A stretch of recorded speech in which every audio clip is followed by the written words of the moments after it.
दोस्तों, इस कहानी में एक साधु ने बताया है कि आखिर बुद्धिमान लोगों के क्या लक्षण होते हैं। यदि ये लक्षण आप में भी है तो आप बुद्धिमान हैं, और यदि नहीं हैं तो इन लक्षणों को आप सीख सकते हैं। लेकिन कहानी शुरू करने से पहले अगर आप हमारे चैनल पर नए हो तो इस चैनल को सब्सक्राइब जरूर करें। तो चलिए कहानी शुरू करते हैं। एक समय की बात है, एक राजा ने अपने मंत्री से पूछा कि मंत्री जी, आपको क्या लगता है, क्या मैं इस राज्य का सबसे बुद्धिमान व्यक्ति हूँ? अब मंत्री तो राजा के यहाँ नौकरी करता था, तो उसने कहा कि राजा साहब, आप नगर के राजा हैं तो सबसे बुद्धिमान नहीं हुए। राजा ने कहा कि नहीं मंत्री जी, राजपाट तो मुझे विरासत में मिला है, लेकिन बुद्धि विरासत में नहीं मिलती। सच सच बात बताओ मंत्री जी कि क्या मैं बुद्धिमान हूँ? मंत्री ने कहा नहीं राजा साहब, आप इस नगर के सबसे बुद्धिमान व्यक्ति नहीं हैं। यह बात सुनकर राजा को बड़ा गुस्सा आया, लेकिन राजा ने गुस्सा नहीं किया, क्योंकि राजा को पता था कि बुद्धिमान व्यक्ति कभी गुस्सा नहीं करता।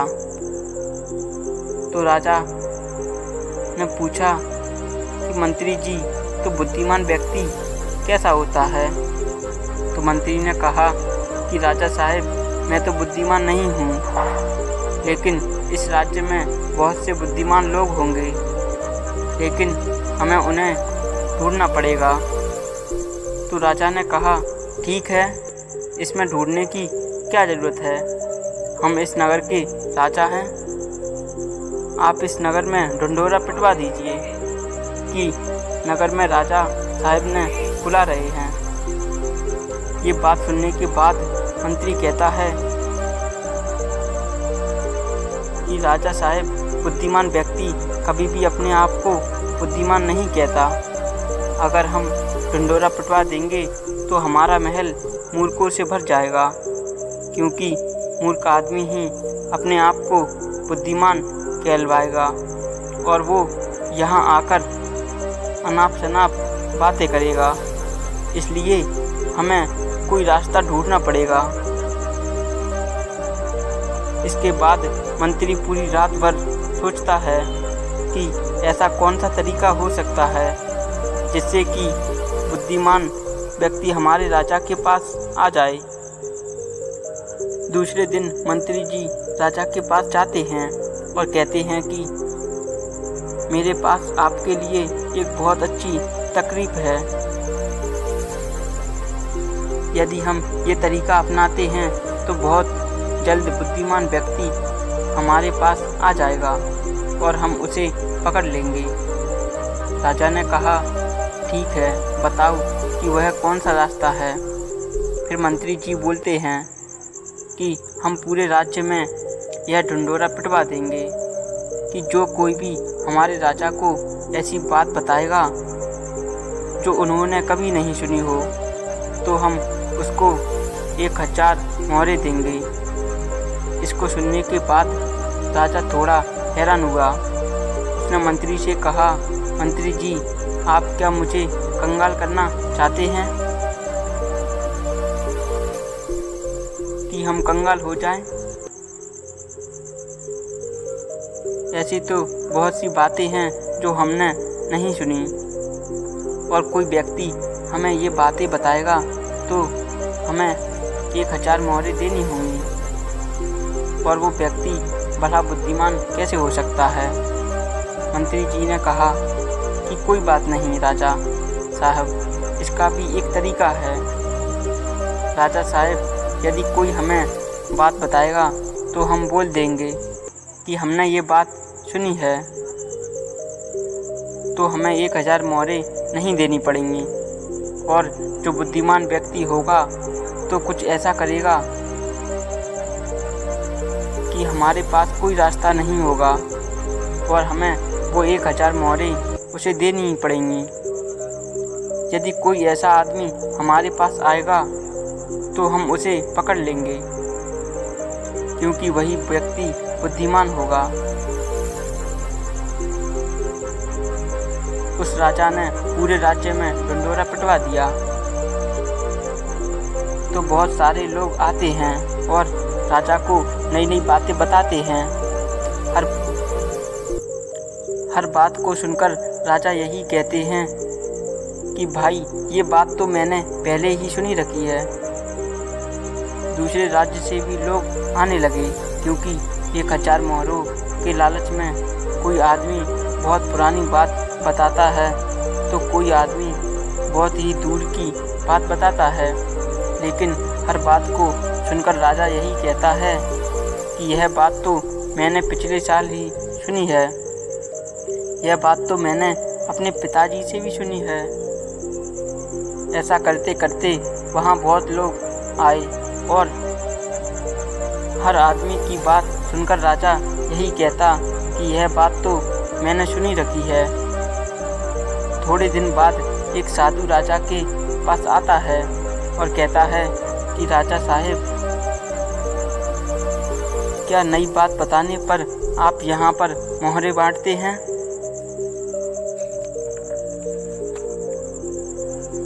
राजा ने कहा कि हाँ, कोई नई बात बताने पर हम मोहरे बांटते हैं, लेकिन बात ऐसी होनी चाहिए जो हमने कभी नहीं सुनी हो। साधु ने कहा, ठीक है राजा साहब, ये बात मैंने अपने दादाजी से सुनी है। मेरे दादाजी बताया करते थे कि हमारे दादा के पास बहुत सारा धन था। आपके दादा को पृथ्वीराज सिंह थे जो यहाँ के राजा थे। लेकिन एक बार ऐसा हुआ था जो शायद आपको भी पता नहीं होगा। पृथ्वी सिंह जी को यहाँ के राजा थे। उस समय हमारे यहाँ पर अकाल पड़ा था, जिससे लोगों को बहुत ज़्यादा नुकसान हुआ और राजपाट में धन की कमी हो गई। और मेरे दादा के पास बहुत धन था, तो आपके दादाजी ने मेरे दादाजी से 2000 सोने की मोहरें उधार ली थीं। और यदि पृथ्वी सिंह जी मेरे पिताजी को 2000 मोहरें लौटा देते तो हम कभी गरीब नहीं होते।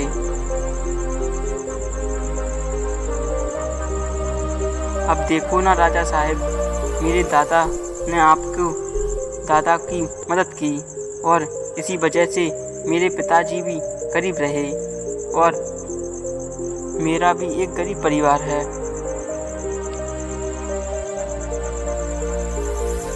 और इसलिए मैं साधु बन गया।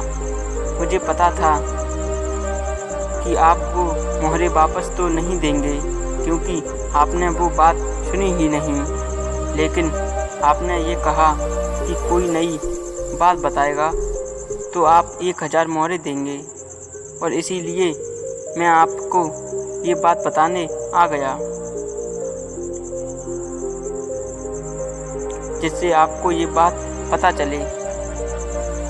इसके बाद मंत्री को पता चल गया कि ये साधु राज्य का सबसे बुद्धिमान व्यक्ति है, क्योंकि यह बात राजा ने नहीं सुनी थी। और अगर राजा ये कह देते कि ये बात मैंने सुनी है तो 1000 मोहरें देनी पड़ेंगी, और यदि राजा ये कह दे कि ये बात मैंने पहले से सुनी रखी है तो राजा को 2000 मोहरें लौटाना पड़ेंगी।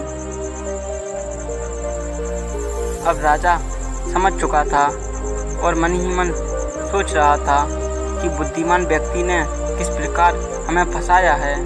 उसके बाद राजा उस साधु के चरणों में गिर पड़ा और कहने लगा कि साधु महाराज, हम तो ये देखना चाहते थे कि हमारे राज्य में सबसे बुद्धिमान कौन है। मैंने और मेरे मंत्री जी के बीच एक शर्त लगी थी कि मेरे से अधिक कोई बुद्धिमान है या नहीं, और देखो हमने आपको पकड़ लिया। साधु को भी समझ में आ गया था।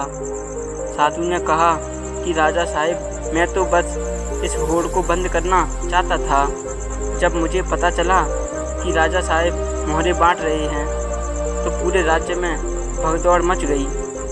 सब लोग अपना काम छोड़कर इस काम में लग गए। अब देखो वो कितने दिन तक इस काम में लगे रहे, और ऐसा ही चलता रहा तो हमारे राज्य का क्या हाल हो जाएगा। मैं तो बस इस बात को ख़त्म करना चाहता था, इसलिए मैंने ये तरीका अपनाया। इसके बाद वो राजा कहता है कि साधु महाराज, आखिर बुद्धिमान व्यक्ति होता कैसे है? कौन से गुण होते हैं जो उसे बुद्धिमान बनाते हैं?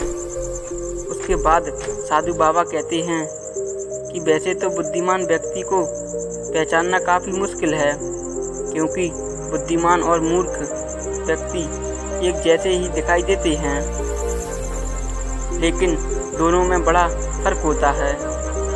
आज मैं आपको ऐसी बातें बताऊंगा जिससे आप एक बुद्धिमान व्यक्ति की पहचान कर सकते हैं, और यदि आपके अंदर ये गुण हैं तो आप एक बुद्धिमान व्यक्ति हो, और अगर नहीं तो इन गुणों को पहचान कर आप इस बुद्धिमान व्यक्ति बन सकते हो। उसके बाद वो साधु बाबा कहते हैं कि बुद्धिमान व्यक्ति का सबसे पहला गुण होता है कि वह समय के साथ सभी कामों को करता है, और इसके लिए वो फालतू समय को भी काम में ले लेता है, और वो सबसे महत्वपूर्ण कार्य को सबसे पहले करता है। बुद्धिमान लोग समय को धन से ज़्यादा महत्व देते हैं, क्योंकि इस बात को वो अच्छी तरह से जानते हैं कि इस दुनिया में समय ही वो चीज़ है जो कि एक निश्चित मात्रा में है।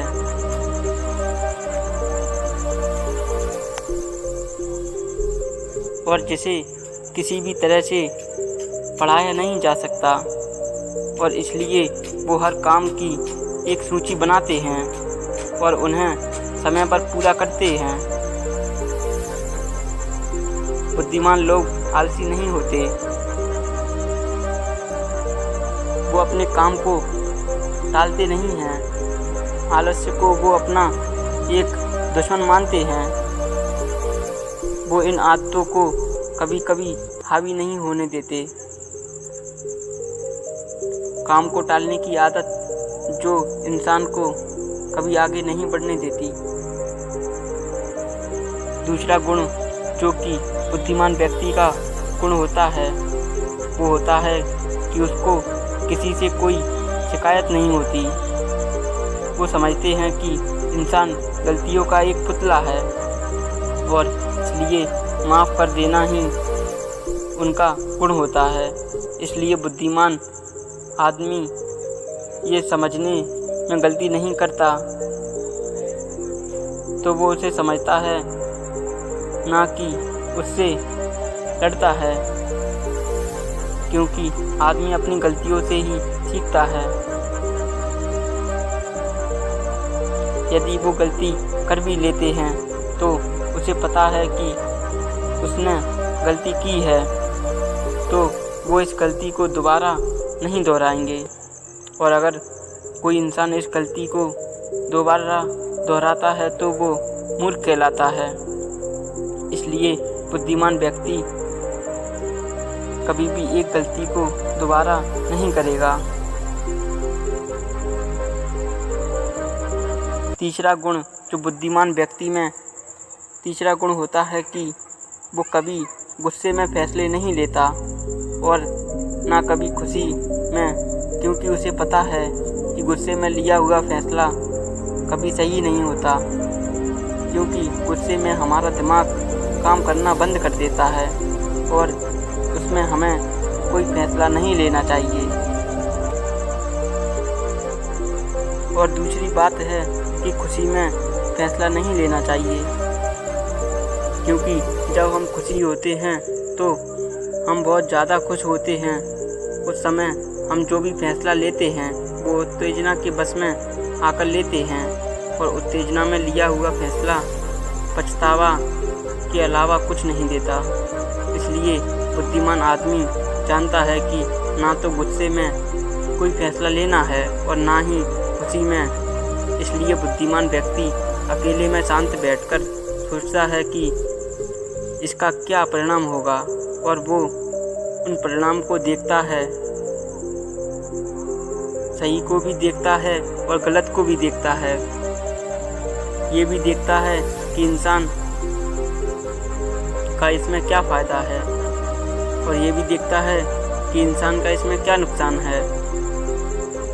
चौथा गुण जो कि बुद्धिमान व्यक्तियों के अंदर होता है कि वो अपने मन की बातें कभी किसी को नहीं बताते। बुद्धिमान लोग इस बात को जानते हैं कि आज जो हमारा मित्र है वो कल हमारा दुश्मन भी बन सकता है। वो अपनी व्यक्तिगत बातें किसी को नहीं बताते, अपनी कमजोरियाँ ना अपनी ताकत। लेकिन ज़्यादातर लोग अपनी बातें, अपने घर की बातें, ऐसी बातें दूसरों को बता देते हैं जो कि हमारे लिए अच्छी बात नहीं है, पर वो एक समय पर झगड़े का कारण भी बन सकती हैं। और फिर वो उन्हीं बातों की वजह से फंस जाते हैं और उन्हें धोखा मिलता है, फिर उन्हें पछताना पड़ता है। और इसलिए बुद्धिमान लोग घर की बातें या अपनी बातें किसी को नहीं बताते, क्योंकि उन्हें पता है कि अगर वो किसी को ये बातें बताएंगे तो वो खतरे में पड़ सकते हैं।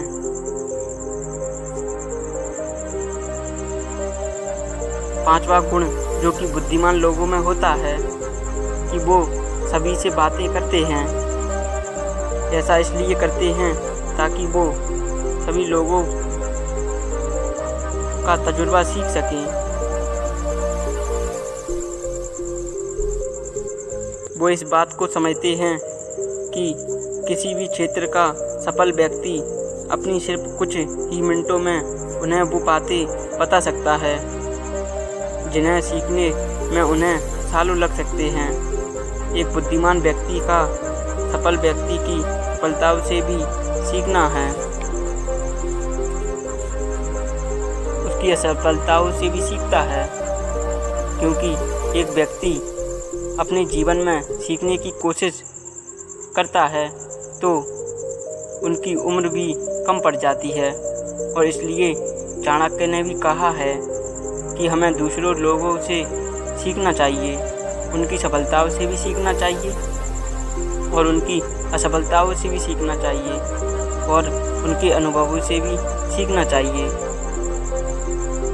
छठा गुण जो कि बुद्धिमान व्यक्तियों की पहचान होती है वो ये कि जो भी कार्य पूरा करते हैं तो उसे पूरा होने तक ही किसी को नहीं बताते। बहुत से लोग होते हैं जो कि काम शुरू करने से पहले ही ढिंढोरा पीटना शुरू कर देते हैं। उन्हें लगता है कि उनकी वाहवाही होगी और यही उनकी सबसे बड़ी कमी होती है, क्योंकि यदि हम किसी काम को शुरुआत करते हैं और उस काम में बाद में नाकामयाब हो जाते हैं तो हमारी बेइज्जती होती है। लोगों की नज़रों में हम एक असफल लोगों की श्रेणी में आ जाते हैं। लेकिन यदि हम काम शुरू करने से पहले किसी को नहीं बताते तो काम पूरा होने पर लोगों को पता चल ही जाएगा और वही लोग बोलेंगे कि यह आदमी कितना शांत है, अंदर से कितना अहंकार शून्य है कि इतनी बड़ी कामयाबी हासिल करने के बाद भी इसने कभी किसी को कुछ नहीं बताया। और यही सोचकर आपको समाज में प्रतिष्ठावान बनाती है। सातवां गुण जो कि बुद्धिमान आदमी की पहचान होता है, बुद्धिमान व्यक्ति कभी भी खुद को बुद्धिमान नहीं समझता, हमेशा शिष्य बनकर रहता है, क्योंकि जब आदमी गुरु बन जाता है तो उसकी सीखने की क्षमता खत्म हो जाती है। वो दूसरों को सिखाता तो है लेकिन खुद कभी नहीं सीखता। लेकिन एक बुद्धिमान व्यक्ति खुद को कभी भी सीखने से नहीं रोकता।